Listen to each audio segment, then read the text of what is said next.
आपको पता है मैं कहाँ से आ रहा हूँ? चलिए इस वीडियो को थोड़ा रिवाइंड करके देखते हैं। भाई धोनी अगली बॉल पे आउट हो जाएगा। आउट हो जाएगा? क्या बोल रही है? शतक मारेगा आज? शर्त लगा लेते शर्त हैं। लगा लो 5-500 की। A few moments later. देख ले। हे एवरीबॉडी, मैं हूँ आयुष और आप देख रहे हैं आई कांटेक्ट क्लैट प्रेप। और आज की इस वीडियो में हम जानेंगे इंडियन कॉन्ट्रैक्ट एक्ट के बारे में। तो कॉलेज के दिनों से ही लॉ ऑफ कॉन्ट्रैक्ट मेरे पसंदीदा सब्जेक्ट्स में से एक हुआ करता था। क्यों? क्योंकि नॉर्मली और लकीली आप किसी भी कॉलेज स्टूडेंट को ये कहते नहीं सुनोगे, देख मर्डर हुआ, देख कल्पेबल होमिसाइड हुआ, देख वाइंडिंग अप ऑफ कंपनी हुई, देख डिफेमेशन हुआ। पर आप और मैं रोजमर्रा में ये जरूर करते हैं, भैया 2 पैकेट बिस्किट देना, मुझे बुक कुरियर करानी है। हेलो, हाँ मुझे पिज्ज़ा की होम डिलीवरी चाहिए। डिफरेंस समझ में आ रहा है? कहना मैं ये चाहता हूँ कि आप और मैं रोजमर्रा में IPC, constitutional law, company law, ये सारे लॉज इनकाउंटर करें ना करें, पर हम हर दिन बहुत सारे ओरल, रिटन, एक्सप्रेस्ड, इम्प्लाइड, ये सारे फॉर्म्स ऑफ कॉन्ट्रैक्ट एंटर करते ही करते हैं। तो इस वजह से लॉ ऑफ कॉन्ट्रैक्ट एक बहुत ही इंटरेस्टिंग सब्जेक्ट बन जाता है। और आज की इस वीडियो में हम जानेंगे इंडियन कॉन्ट्रैक्ट एक्ट के बारे में।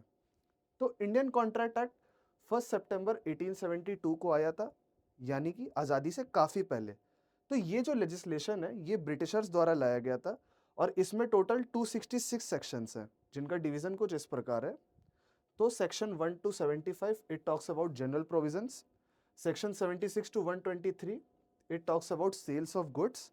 Then section 124 to 147 it talks about indemnity and guarantee. Then section 148 to 181 it talks about bailment and pledge. Section 182 to 238 talks about agency, and section 239 to 266 it talks about partnership. पर 1930 में क्या हुआ कि इस act के इस part को 76 to 123 इसे हटा दिया गया और इसे हटा के एक separate legislation sales of goods act 1930 बना दिया गया। सिमिलरली 1932 में इस एक्ट के इस लास्ट पार्ट को 239 टू 266 इसे भी हटा दिया गया और इसे हटा के एक separate legislation Indian partnership act 1932 बना दिया गया। तो इंडियन कॉन्ट्रैक्ट एक्ट में बचते हैं ये सारे प्रोविजंस।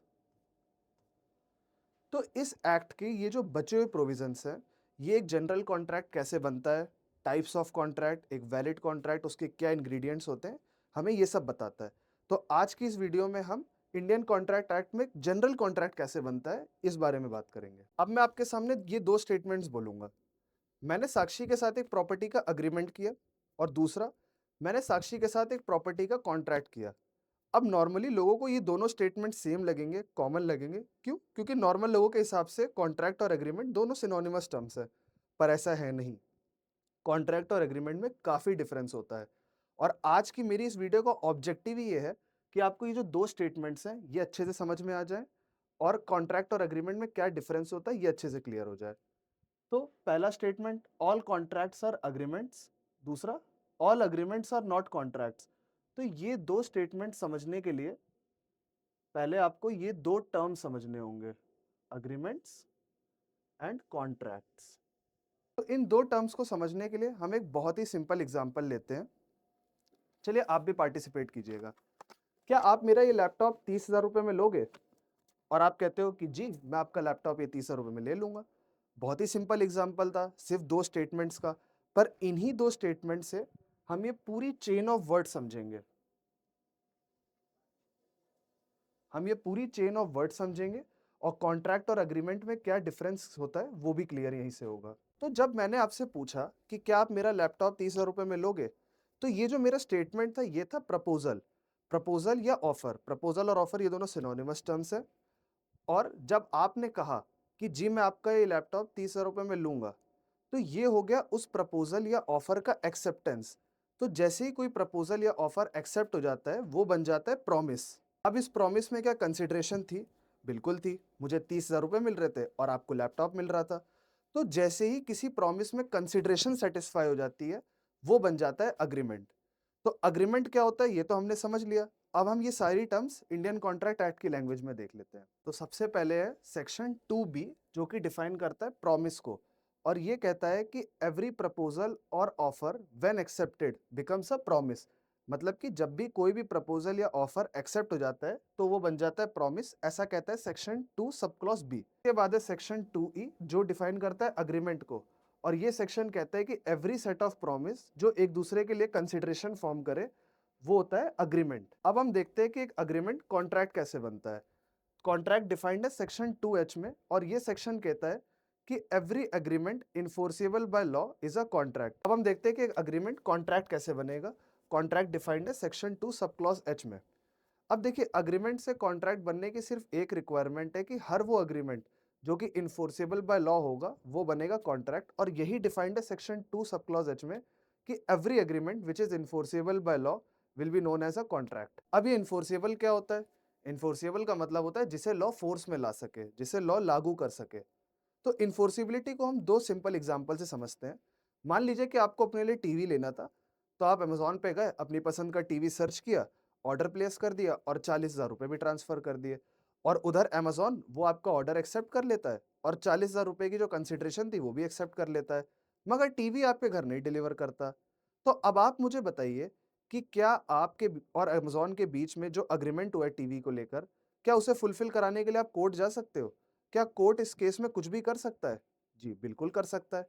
अगर आप ये केस कोर्ट में फाइल करेंगे, तो कोर्ट ये अमेज़न से कह सकता है कि या तो वो आपके पैसे वापस करे, या फिर जो उसकी लीगल ऑब्लिगेशन है टीवी डिलीवर करने की, या तो वो करे। ये हुआ एनफोर्सिबिलिटी का मतलब, यानी कि जो भी टर्म्स एग्री किए गए हैं, उन्हें एक्शन में लाना, उन्हें फोर्स में लाना। अब एक और एग्जांपल देखते हैं। मान लीजिए मैंने अपने भाई से कहा कि अगर तू बोर्ड्स में 80% मार्क्स ले आता है तो मैं तुझे एक फ़ोन दिलाऊँगा, एक मोबाइल फ़ोन गिफ्ट करूँगा। अब बोर्ड रिजल्ट वाले दिन मेरे भाई के 87% मार्क्स आ जाते हैं और वो मुझसे कहता है कि लाओ भैया मुझे फ़ोन दिलाओ, मोबाइल फ़ोन दिलाओ, आपने वादा किया था। और मैं कहता हूँ कि जा, मैं तो नहीं दे रहा कुछ, मैंने तो ऐसे ही कह दिया था। अब आप बताइए, क्या मेरा भाई मेरे अगेंस्ट केस फाइल कर सकता है? क्या वो मेरे अगेंस्ट कोई भी एक्शन ले सकता है? देखिए, दिल पे मत लीजिएगा, बुरा मत मानिएगा, बदले की भावना से मत देखिएगा। बस जनरली बताइएगा कि क्या मेरा भाई मेरे अगेंस्ट कोई भी केस फाइल कर सकता है? बिल्कुल नहीं, क्योंकि ये सिर्फ़ एक सोशल एग्रीमेंट था, और इसको इस कॉन्ट्रैक्ट बिल्कुल नहीं, क्योंकि ये सिर्फ़ एक सोशल एग्रीमेंट था, और इसमें एंटर करते वक़्त कोई भी लीगल एक्शन लेना या कोई भी लीगल रेमेडी प्राप्त करना, ये हमारा इंटेंशन ही नहीं था। तो अब ये तो क्लियर हो गया कि एनफोर्सिबिलिटी क्या होता है। अब हम ये जान लेते हैं कि कोई भी एग्रीमेंट एनफोर्सिबल कैसे बनता है, कोई भी एग्रीमेंट कॉन्ट्रैक्ट कैसे बनता है। इंडियन कॉन्ट्रैक्ट एक्ट ये कहता है कि अगर कोई भी एग्रीमेंट सेक्शन 10 की ये सारी दी हुई कंडीशंस को फुलफिल कर लेता है, तो वो बन जाएगा कॉन्ट्रैक्ट। चलिए क्विकली सेक्शन 10 की जो ये कंडीशंस दी गई हैं उन्हें देख लेते हैं एक-एक करके। सबसे पहले है ऑफर एंड एक्सेप्टेंस। देखिए, ऑफर या प्रपोजल किसी भी कॉन्ट्रैक्ट या एग्रीमेंट का स्टार्टिंग पॉइंट होता है, जिसे अगर एक्सेप्ट कर लिया जाता है तो दोनों ही पार्टीज के बीच में लीगल ऑब्लिगेशन क्रिएट हो जाती है, जिससे अगर बाद में कोई भी पार्टी अपने पार्ट का क्लेम फुलफिल ना करे तो दूसरी पार्टी उसे अपने पार्ट का क्लेम फुलफिल करने के लिए मजबूर कर सकती है। तो there should be an intention to create legal obligation. एक सिंपल एग्जांपल से समझते हैं। मान लीजिए कि शाम को आपको पिज़्ज़ा खाने का मन था, तो आपने फ़ोन करके स्विगी पे पिज़्ज़ा का होम डिलीवरी ऑर्डर प्लेस कर दिया और पैसे भी ट्रांसफ़र कर दिए। अब मान लीजिए किसी कारण से स्विगी आपका पिज़्ज़ा नहीं डिलीवर कर पा रहा है, तो अब आप स्विगी से क्या कह सकते हो? आप स्विगी से कह सकते हो कि तुम्हारे पार्ट की जो लीगल ऑब्लिगेशन है, वो फुलफिल करो या मेरे पैसे वापस करो।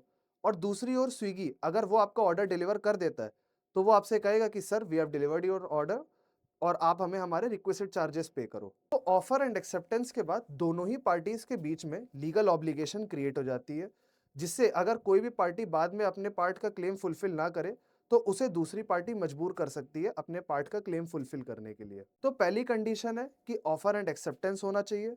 दूसरा, there should be an intention to create legal obligation. चलिए इसका एक और एग्जांपल देखते हैं। मान लीजिए कि शाम को मैंने अपने घर पे कह दिया कि मुझे आज पिज़्ज़ा खाना है, और मैं शाम को जब घर पे आता हूँ रात में, तो मुझे मिलती है खिचड़ी। अब सच बताइए, क्या इस सिचुएशन में कोई भी कुछ कर सकता है? क्या मैं कोई भी लीगल एक्शन ले सकता हूँ? नहीं, because there was no intention to create legal obligation. तो ये था पहला पॉइंट, ऑफर एंड एक्सेप्टेंस और intention to create legal obligation. अब दूसरा पॉइंट है lawful object and lawful consideration. Offer and acceptance का जो भी ऑब्जेक्ट होता है और जो भी कंसिडरेशन होती है, दोनों ही लॉफुल होने चाहिए, लीगल होने चाहिए। जैसे हमने पहले एग्जांपल में देखा था कि मैं मेरा लैपटॉप आपको ऑफर कर रहा था और आप मुझे 30,000 रुपए दे रहे थे, तो क्योंकि वहां पे ऑब्जेक्ट भी लॉफुल था, कंसिडरेशन भी लॉफुल थी, तो वो अग्रीमेंट बन जाएगा कॉन्ट्रैक्ट। अब कुछ अनलॉफुल कंसिडरेशन के एग्जांपल्स देख लेते हैं क्लैरिटी के लिए। मान लीजिए ए एक पर्सन है और उसने किसी यूनिवर्सिटी के एग्जाम के क्वेश्चन पेपर लीक कर दिए और वो उन्हें बेच रहा है बी को, और बी उससे कहता है कि अगर तुम मुझे ये क्वेश्चन पेपर ला के दे देते हो तो मैं तुम्हें 20,000 रुपए दूंगा। तो as per their agreement, A B को लीक्ड क्वेश्चन पेपर्स दे देता है, बट बी उसको पैसे देने से मना कर रहा है। क्या ए इस सिनेरियो में कुछ भी कर सकता है? बिल्कुल नहीं, क्योंकि ये एक वैलिड कॉन्ट्रैक्ट है ही नहीं, क्योंकि इस कॉन्ट्रैक्ट का जो ऑब्जेक्ट है वो अनलॉफुल है, वो इलीगल है। तो इस वजह से ये कॉन्ट्रैक्ट एनफोर्स नहीं कराया जा सकता है। सो दैट्स वाई ये एक वैलिड कॉन्ट्रैक्ट नहीं है। कॉन्ट्रैक्ट का जो भी सब्जेक्ट मैटर है, यानी कि जो भी उसका ऑब्जेक्ट है और जो भी उसकी कंसिडरेशन है, वो लॉफुल होने चाहिए। अगर वो लॉफुल नहीं होते हैं तो वो अग्रीमेंट कॉन्ट्रैक्ट नहीं बन पाएगा, वो अग्रीमेंट एनफोर्सेबल नहीं बन पाएगा। नेक्स्ट पॉइंट है कॉम्पिटेंट पार्टीज का, यानी कि वो दो पार्टीज या वो जो भी पार्टीज जो कॉन्ट्रैक्ट में एंटर कर रही हैं, जो ऑफर कर रही है, जो एक्सेप्ट कर रही हैं, जो भी उस कॉन्ट्रैक्ट में इन्वॉल्व है, वो सारी पार्टीज कॉम्पिटेंट होनी चाहिए। कॉम्पिटेंट का क्या मतलब होता है? यानी कि they should be of sound mind, they should be above the age of 18 years, यानी कि मेजर होने चाहिए, they should be capable of making their own decisions. Then तीसरा, they should not be disqualified by law. चौथा, they should not be alien enemy. तो ये कुछ conditions दी गई हैं, अगर ये कंडीशंस फुलफिल हो जाती हैं तो वो पार्टी कॉम्पिटेंट मानी जाएगी कॉन्ट्रैक्ट करने के लिए। तो अभी तक हमने क्या क्या देखा?